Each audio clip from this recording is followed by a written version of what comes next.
मथुरा राज्य में उग्रसेन नाम का एक राजा था। उसने अपनी पुत्री देवकी का विवाह वासुदेव नाम के युवक से तय किया।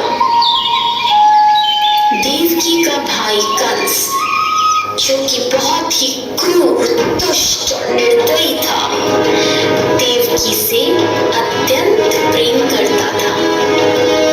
इसीलिए विवाह संपन्न होने के बाद कंस स्वयं उसको छोड़ने ससुराल गया। जब वह रथ में जा रहे थे, तब बीच रास्ते में उनको आकाशवाणी सुनाई दी। हे दुष्ट कंस, तूने इस धरती पर बहुत पाप किए हैं, इसलिए इस धरती पर से तेरे पाप नष्ट करने के लिए देवकी का 8वां पुत्र जन्म लेगा और वही तेरा विनाश करेगा। यह सुनकर कंस अत्यंत भयभीत और क्रोधित हो गया। वह बीच रास्ते में से ही रथ को वापस मथुरा ले गया और देवकी और वासुदेव जी को बंदी गृह में डालकर बंदी बना दिया। समय बीतता गया। कुछ समय बाद देवकी की पहली संतान हुई। जैसे ही कंस को इसकी सूचना मिली, कंस ने देवकी की संतान को मार दिया। यह उसके अत्याचार की शुरुआत थी।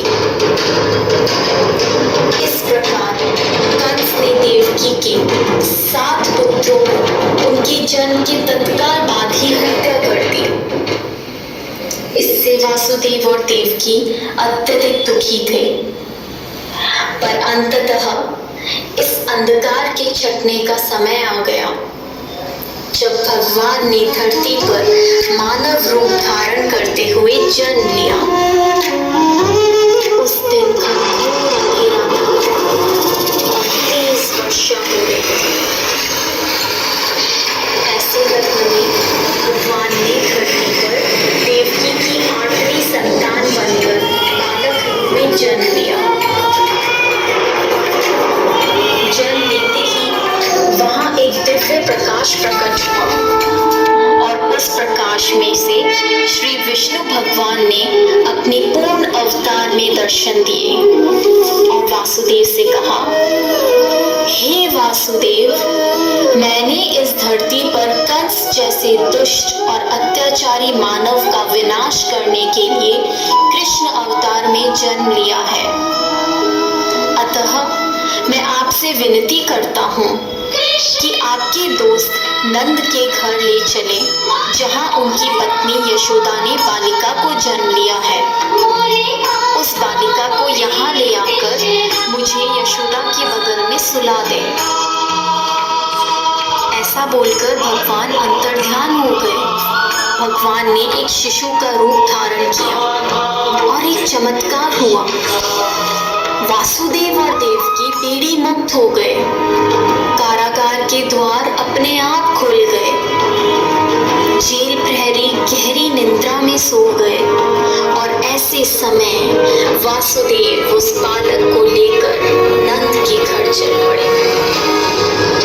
तेज वर्षा के कारण यमुना नदी का बहाव बहुत तेज था, पर यमुना नदी ने वासुदेव और उनके पुत्र के लिए रास्ता बना दिया और शेषनाग ने प्रकट होकर कृष्ण भगवान को अपने फल फैलाकर तेज बारिश से बचाया।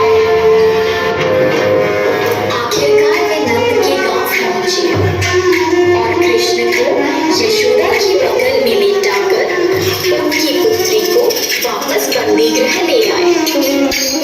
वहां पहुंचते ही बंदी गृह के दरवाजे स्वयं बंद हो गए। सारे जेल प्रहरी उस पुत्री के रोने की आवाज सुनकर जाग गए और कंस को सूचित किया।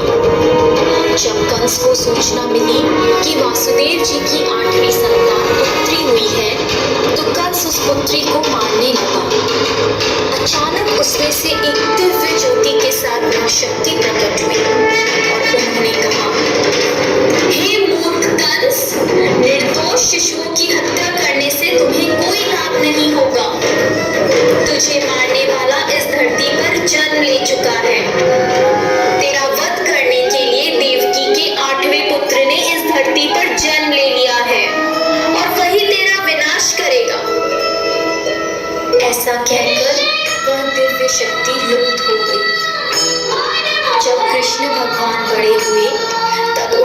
कंस का वध किया और इस प्रकार कृष्ण भगवान ने धरती पर अत्याचार व बुराई का अंत किया। इसीलिए हमेशा प्रत्येक भाद्रपद की कृष्ण पक्ष की अष्टमी को जन्माष्टमी के रूप में श्री कृष्ण का जन्म दिवस मनाते हैं। जय श्री कृष्ण।